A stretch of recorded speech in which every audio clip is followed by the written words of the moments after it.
rompe el poder del pecado. Su amor es fuerte y poderoso. El Rey de gloria, el Rey de majestad.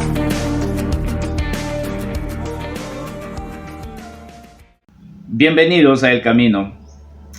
Y volvemos a nuestra serie Sabiduría de Dios, donde estamos compartiendo el libro de Proverbios. Esta vez estamos en la sexta parte de la serie y el tema de hoy es la miel o el ajenjo. Acompáñenme a sus Biblias ahí en sus hogares, al libro de Proverbios en el capítulo 5, versículos del 1 al 4. Dice la palabra del Señor: Hijo mío, está atento a mi sabiduría y a mi inteligencia inclina tu oído, para que guardes consejo y tus labios conserven la ciencia, porque los labios de la mujer extraña destilan miel y su paladar es más blando que el aceite, mas su fin es amargo como el ajenjo, agudo como espada de dos filos. El proverbio empieza otra vez llamando al joven a poner atención y escuchar, dice la sabiduría, porque seremos beneficiados de Mesimá. Mesimá es la palabra consejo, que se define como plan usualmente perverso, ¿no? Maquinación, algunas veces bueno, que es sagacidad, y es que la palabra mesimá a la vez es utilizada en otros pasajes para hablar del engaño, de una insana iniciativa. Por ejemplo, está en Proverbios 12:2, en Proverbios 14:17, en Proverbios 24:8. De modo que el concepto básico es trazar o dibujar un plan para que se logre. En sí, el proceso es algo de la razón, ¿no? Que es un don dado por Dios.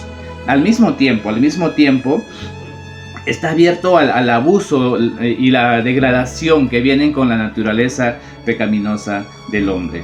La ciencia ha identificado el lóbulo prefrontal como el área del cerebro donde están las facultades de la razón, de la emoción y el juicio, y por ende el proceso de Mesimá, ¿no? Con todo el conocimiento del cuerpo humano progresando cada día. Es triste, en realidad es triste ver el poco desarrollo en la calidad del espíritu humano. Estos pasajes que vamos a compartir motivan al joven a recibir bien las enseñanzas y sirven también de consolación en los asuntos difíciles y también de inspiración al joven que todavía no está muy convencido de la grandeza de Dios. Y vamos a ver los versículos del 3 al 14, por ejemplo.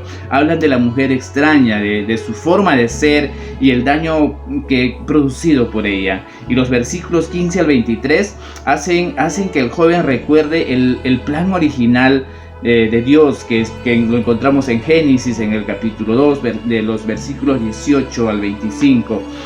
Tal plan es hermoso, y satisface todas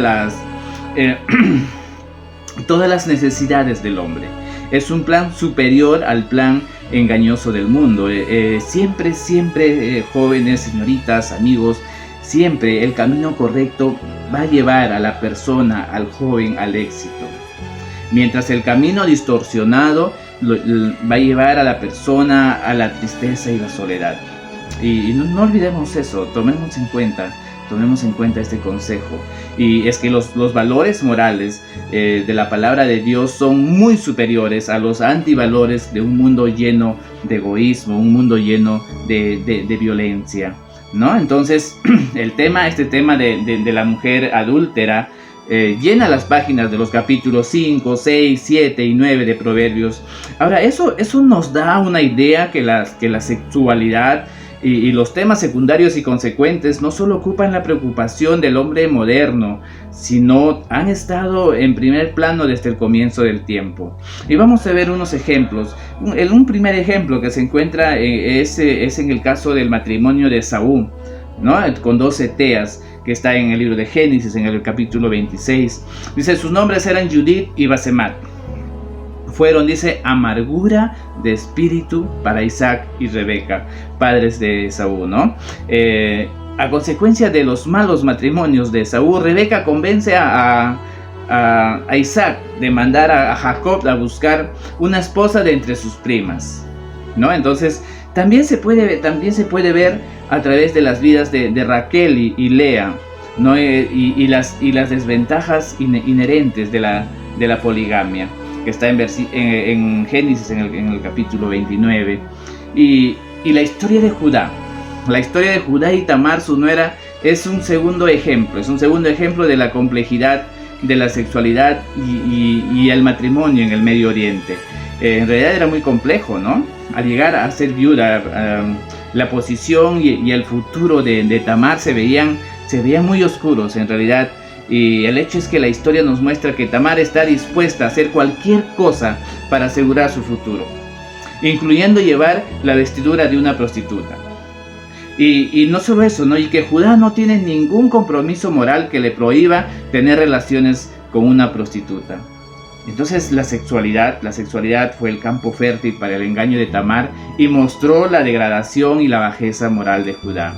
De hecho, esta es una historia repetida muchas veces a través de los siglos, porque vemos por un lado están los varones indisciplinados y desordenados en el campo sexual, y por el otro lado también la utilización del sexo por parte de la mujer para lograr algún bien del varón. A veces se intercambian los papeles, o hay modificaciones de tales relaciones. Un tercer ejemplo que muestra la influencia de la sexualidad sobre el individuo, no solo sobre el individuo, sino su familia y aquellas personas de su alrededor, se encuentra en la historia de Sansón.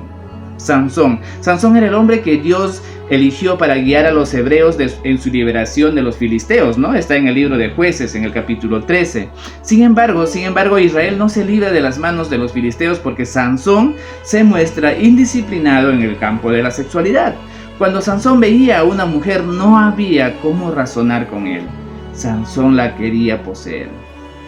Está la filistea de Timnat, ¿no?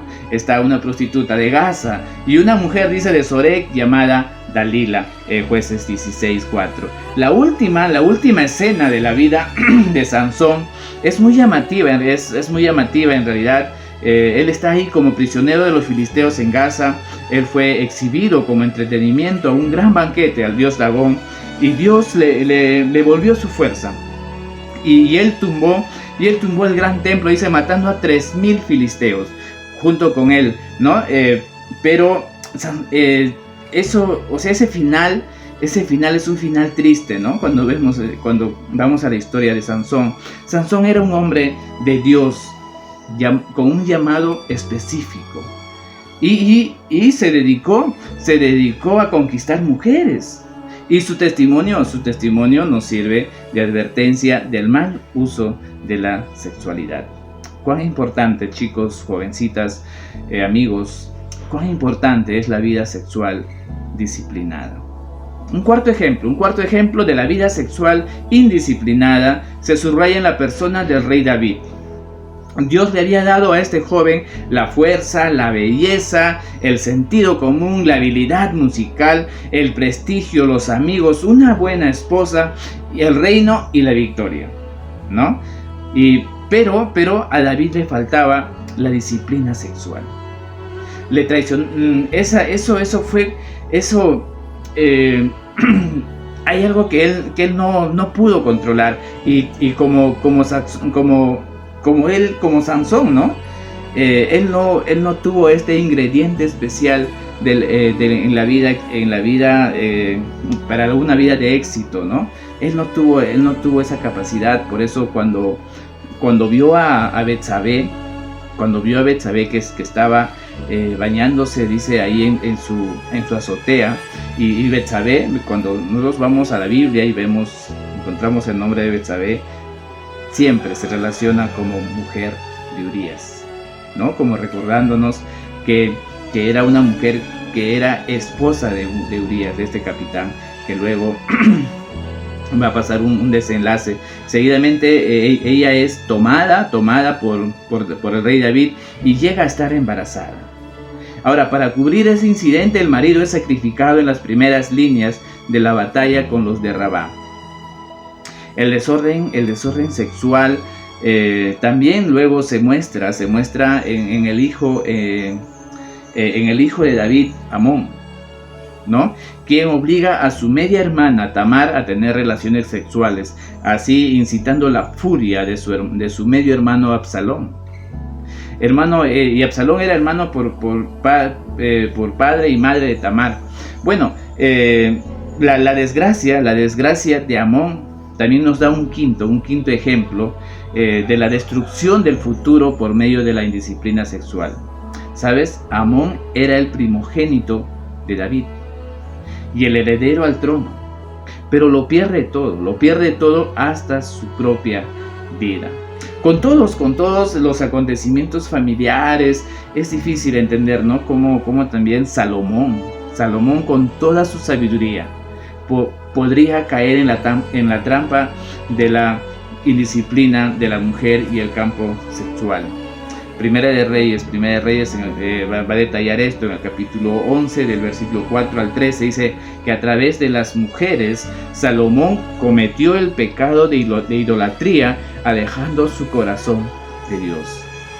Y se puede ver que el campo sexual influye todo el ambiente de la vida.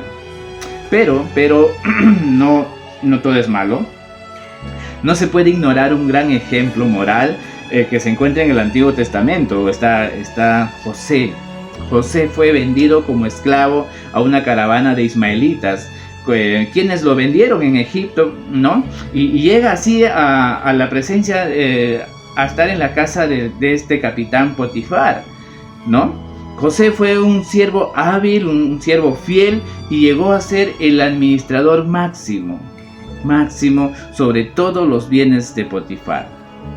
Ahora, en medio del éxito, ¿no? Está la mujer de Potifar que intenta seducirlo a una relación sexual, molestándole, dice día tras día, ¿no? Y va a decir Génesis 39 del 7 al 10. Pero José, a pesar de todo, se mantiene comprometido con la voluntad de Dios. Esa es la forma y la enseñanza que nos deja de cómo manejar estos temas e impactos sexuales.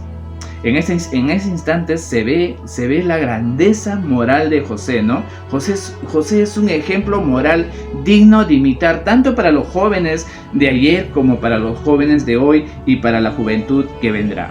Entonces, como vemos, el tema de la sexualidad es muy delicado y tan necesario compartirlo con jóvenes y adolescentes. Ahora volvemos a Proverbios 5, en el versículo 3, menciona a la mujer extraña como la mujer del otro, a la luz del versículo 15 al 23, ¿no? Dice de que hablan de la propia y legítima esposa, dice tu propia cisterna y tu propio pozo, dice, ¿no? Por otro lado, el versículo 10 indica el plural los extraños, dice los extraños, y agrega que dice se sacien con tus fuerzas, como diciendo las mujeres, y una expresión muy parecida con la de Oseas 7:9, donde dice devoraron extraños su fuerza y él no lo supo, y aún canas le han cubierto y él no lo supo, ¿no? Donde por cierto se habla de los extranjeros. Entonces el texto puede indicar una adúltera, una extranjera adúltera o una prostituta. Ahora, la fascinación con la boca y los labios se nota en el versículo 3. La boca y los labios eran importantes en la imagen sexual oriental. Por lo tanto, el libro de Proverbios muestra la importancia de la boca, de los labios y el habla en la vida sexual, ¿no? Esa metáfora de la miel goteando muestra lo atractivo en la mujer, y la metáfora del aceite del olivo muestra lo atractivo del paladar, ¿no? En el versículo 4 se contrasta esa ilusión dulce del versículo 3 con la realidad amarga, dice, y los dos adjetivos, ¿no? Amargo y agudo expresan una desventaja de una relación ilícita con la mujer extraña. Hay un juego de palabras entre los labios del versículo 3 y los dos filos de la espada del versículo 4, ¿no? Y el ajenjo era una planta amarga de Palestina, y que llegó a ser un símbolo de amargura y la tristeza. Jeremías va a escribir, dice, me llenó de amarguras y me empapó con ajenjo, en Lamentaciones 3:15, en una expresión de quebranto y tristeza, ¿no? Y la espada de dos filos tiene una gran ventaja. Dice, agudo es agudo porque es muy destructivo y es muy peligroso para su víctima.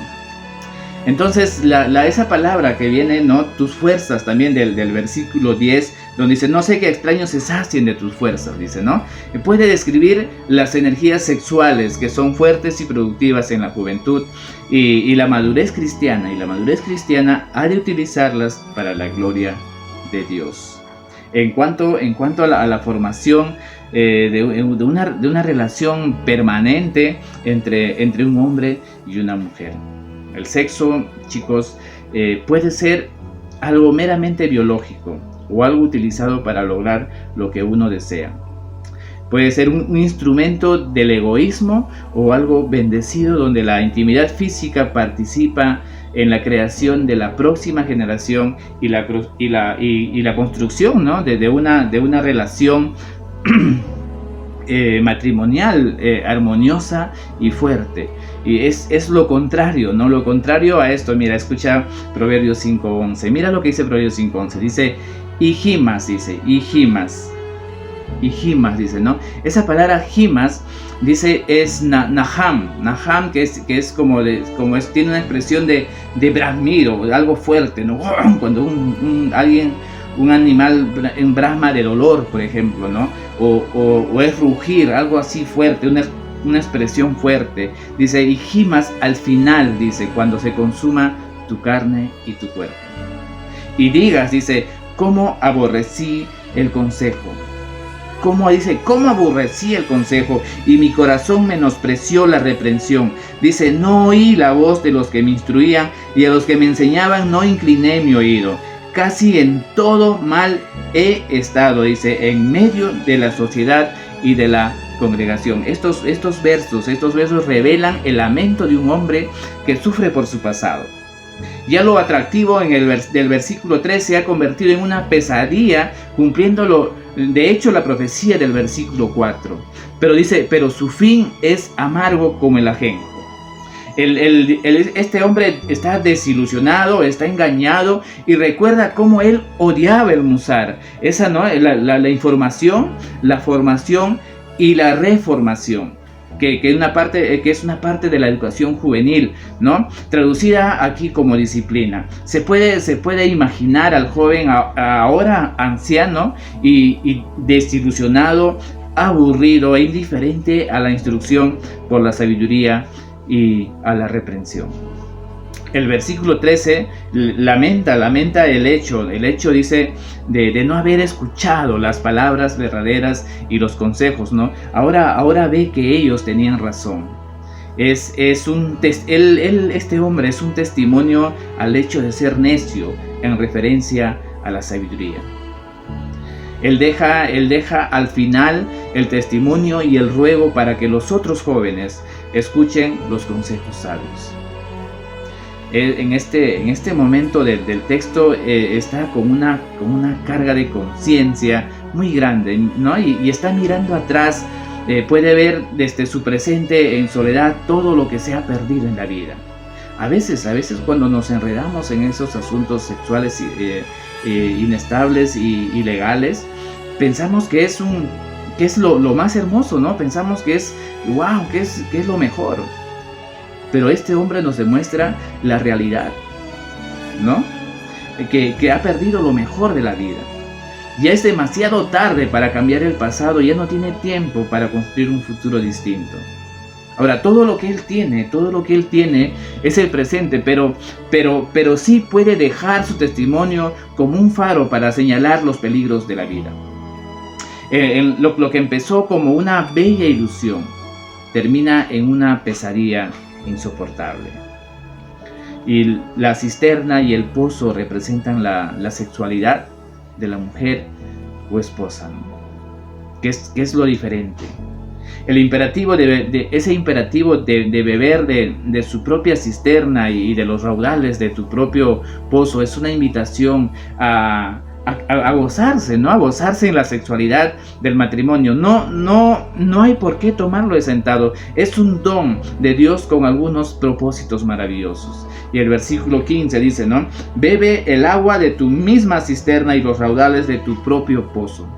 Dice, por lo tanto, advierte en una forma implícita, ¿no? Contra el beber de la cisterna de un hombre ajeno, es decir, de la mujer de otro hombre. Y el versículo 17 dice, sean para ti solo, dice, y no para los extraños contigo. Está expresando la verdad de que la sexualidad es algo precioso, no para los que están afuera ni para los extraños. Y el versículo 18 declara la sexualidad guardada como bendita. Mira lo que dice. Dice, sea bendito, dice, tu manantial, y alégrate con la mujer de tu juventud. ¿No? Esa palabra bendita en hebrea que es barak, Dios usa este verbo cuando bendice, por ejemplo, a Abraham con su pacto, ¿no? Y que está en Génesis 12 en el versículo 3. Y cuando esta palabra es usado de un modo reflexivo, la palabra describe a una persona bendiciéndose a sí misma, ¿no? Y hay una lista amplia de pasajes que hablan de las bendiciones en Proverbios. Está Proverbios 3:33, Proverbios 10, 6 y 7, Proverbios 11 en el versículo 26, está Proverbios 22:9, está Proverbios 24:25, está Proverbios 28:20, ¿no? Está Proverbios 30:11.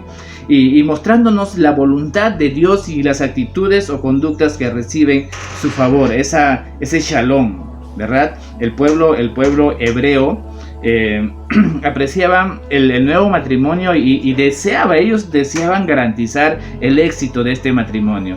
Y para lograr tal fin se cumplía la siguiente ley divina. Mira, acompáñame a Deuteronomio en el capítulo 24, en el versículo 5. Mira lo que dice la palabra de Dios. Dice, cuando alguno fuere recién casado, no saldrá a la guerra, ni en ninguna cosa se le ocupará. Libre estará en su casa y por un año para alegrar a la mujer que tomó. La sociedad hebrea se alegraba por un nuevo matrimonio y construía una sociedad favorable hacia el matrimonio, ¿no? Entonces hoy los altos índices del divorcio en nuestro medio dan testimonio de que algo anda mal en la sociedad. La infidelidad en el matrimonio es un síntoma de la desintegración de la institución del hogar. Y la importancia de mantener las relaciones exclusivas es privilegio y deber mutuos, tanto del esposo como de la esposa. Es el compartir, ¿no? Las intimidades de la vida nos hace más completos y nos da un sentido de tranquilidad. La satisfacción sexual en el matrimonio tiene la bendición de Dios. Entonces hay algo que tenemos que entender. Hoy en día el sexo se ha degradado porque se ha convertido en un negocio. Tú prendes la televisión y lo primero que ves son impactos sexuales. Tú vas a las redes y lo primero que ves son impactos sexuales. Ahora, tú quieres tal vez desarrollar algún tema o algo y siempre se va a relacionar con el impacto sexual. Y Dios creó al hombre de tal manera que puede y debe gozar de la expresión sexual de sus necesidades, pero dentro del matrimonio. Hay un costo de formarse bien, ¿no? Es cierto, pero el costo de reformarse es muchísimo más alto. Y las heridas que dejan el pecado son profundas y dolorosas. El corazón, la boca, los ojos y los pies son grandes dones de Dios, y aquí lo menciona, ¿no? Dice, todos esos dones, todos son buenos en sí. Todos son buenos en sí, porque eso es lo que Génesis 1:31 nos enseña, ¿no? Que todo lo que Dios había creado es bueno, dice, en sobremanera. Ahora, si tú no lo crees, ¿no? Pregúntale al que sufre, por ejemplo, del corazón. o al mudo, o al ciego, o al cojo, ¿no? Lo que significa estar privado de algún bien divino. Es difícil. Y el joven ha de dedicarse, incluyendo sus dones físicos, al señorío de Cristo. Solo de esta manera, todo el cuerpo puede glorificar al Creador, cumpliendo el propósito original, ¿no? Entonces, Pablo nos recuerda eso y va a decir, dice en 1 Corintios 6:20, dice, pues habéis sido, dice, comprados por precio. Por tanto, glorificad, dice, a Dios con vuestro cuerpo. Y muchas veces usamos nuestro cuerpo de una manera insana, ¿no? En el tema sexual, por ejemplo. Y eso es darle la espalda a Dios. Y al final nos vamos degradando nosotros mismos y cargamos con la culpa. Y es que a veces pensamos que Dios no tiene injerencia en esto, ¿no? Y es más, a veces hay personas que incitan a esto de la masturbación, por ejemplo, ¿no? Y que te incitan a poder, dicen, no, pero si tu esposa no te va a ver, ¿no? Tu esposa no te va a ver si sales con alguien, ¿sabes? Hay algo que tenemos que entender, hay un llamado a escuchar, a darse cuenta del valor de la sabiduría, porque nuestro Dios es soberano, ¿sí? Su omnipresencia es real, su poder es ilimitado. Entonces el engaño y el lugar oculto no tienen peso con Él. Él está donde tú estás. Él está donde tú vas, donde tú caminas. Él conoce nuestros corazones. ¿Qué le puedes ocultar a Dios? ¿Qué le puedes ocultar a Dios? Y mira lo que dice Proverbios 5:21. Dice, porque los caminos del hombre, dice, están ante los ojos de Jehová. Y Él considera todas sus veredas. Y el 22 dice, prenderán al impío sus propias iniquidades, y retenido será con las cuerdas de su pecado. No tomar en cuenta los consejos de Dios nos lleva a vivir atrapados en nuestros propios pecados. Y joven, quiero que me acompañes ahí a tu Biblia. Acompáñame al libro de Gálatas, en el capítulo 6, los versículos, mira, 7 y 9. Mira lo que dice la palabra de Dios. Dice, no os engañéis. Dios no puede ser burlado, dice. Pues todo lo que el hombre sembrare, eso también segará. Porque el que siembra para su carne, de la carne segará corrupción. Mas el que siembra para el Espíritu, del Espíritu segará vida eterna. Dice, no nos cansemos pues de hacer bien, porque a su tiempo segaremos si no desmayamos. Es la palabra de Dios. Muchas veces nos enredamos en rosales llenos de espinos, creyendo que somos audaces, pero a la luz de la palabra somos insensatos. Pensando que era miel, probamos el ajenjo. Sabes, joven, señorita, queridos amigos, hermanos, no te dejes llevar por la opinión de las personas. Deja que la palabra de Dios guíe tu vida. Escucha la sabiduría. Y tenemos que aprender a reflexionar cada paso que vamos a dar. Porque tenemos que entender que Dios conoce nuestros corazones. Dios es soberano sobre todas las cosas. Y Él está con nosotros. Es verdad. Él ve nuestros pasos, nuestro caminar, nuestro sentir. Y tenemos mucho que darle gracias, porque todo lo que nos bendice cada día. Tenemos nuestras manos, nuestros ojos, nuestra boca, ¿no? Podemos hablar y podemos caminar. Hay tanto que agradecerle a Dios, y todo lo que tenemos hay que rendirle a Él para seguir caminando los caminos que Él tiene para nosotros. Hay propósitos maravillosos para nosotros. Solo confía en el Señor. Que la paz de Dios sea contigo. Este es mi deseo, honrarte a ti con todo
los has